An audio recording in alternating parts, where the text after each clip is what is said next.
السلام علیکم ورحمۃ اللہ وبرکاتہ۔ بسم اللہ الرحمن الرحیم۔ آج ہم سبق پڑھ رہے ہیں نورانی قاعدہ تختی نمبر 1 حروف تہجی۔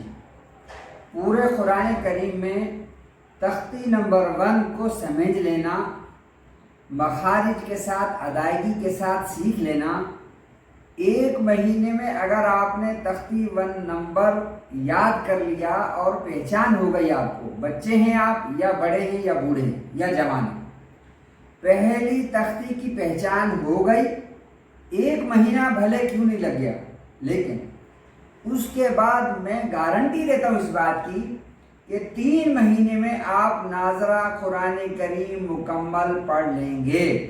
شرط یہ ہے کہ پہلی تختی ازبر، مخارج کے ساتھ، ادائیگی کے ساتھ، صحیح پہچان کے ساتھ یاد ہو جائے۔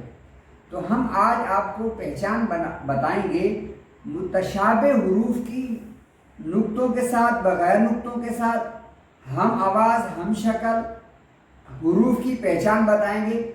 ان کی پہچان کرنا بہت ضروری ہے۔ جیسے حمزہ، کبھی یہ شکل الف کی شکل میں ہوگا اور کبھی اس شکل میں حمزہ کی شکل ہوگی۔ حمزہ الف کی شکل میں ہو یا حمزہ اس شکل میں ہو، اس کی پہچان کیا ہے کہ حرکات ہوگی اس کے اوپر، زبر، زیر، پیش کی۔ الف کی پہچان یہ ہوگی کہ نہ اس پر زبر ہوگی، نہ زیر ہوگی، نہ پیش ہوگی۔ اسی طریقے سے با، تا، سا، با کے نیچے 1 نقطہ، تا کے اوپر 2 نقطے، سا کے اوپر 3 نقطے۔ با کے نیچے 1 نقطہ اوپر لگا دیں گے تو نون بن جائے گا، تا کے اوپر 2 نقطے، اس کے نقطے نیچے 2 لگا دیں گے، اوپر سے ہٹا کے تو یہ یا بن جائے گا۔ سا کے اوپر 3 نقطے، یہ 3 نقطے اوپر سے ہٹا کر نیچے 1 نقطہ لگائیں گے تو با، 2 نقطے اوپر تو تا، 3 نقطے اوپر تو سا۔ اسی طریقے سے با کا نیچے نقطہ ہٹا دیں، 2 اوپر لگا دیں تا، 3 اوپر لگا دیں سا، یہ ہم شکل ہے۔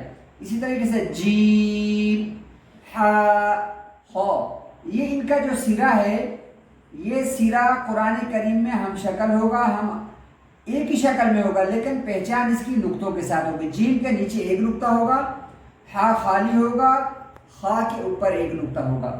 اسی طریقے سے دال، زال، دال خالی ہوگی، زال کے اوپر 1 نقطہ ہوگا۔ اسی طریقے سے رو اور زا، رو خالی ہوگا، زا کے اوپر 1 نقطہ ہوگا۔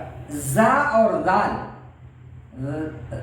زا سختی سے ادا کریں گے، لال نرمی سے ادا کریں گے۔ اس کی ادائیگی میں پہچان رکھنی ہے، فرق رکھنا ہے، دھیان رکھنا ہے۔ اسی طریقے سے حمزہ اور الف میں پہچان رکھنی ہے، با، تا، سا میں پہچان رکھنی ہے، جیم، ہا، خا میں پہچان رکھنی ہے، دال، زال میں پہچان رکھنی ہے، رو اور زا میں پہچان رکھنی ہے۔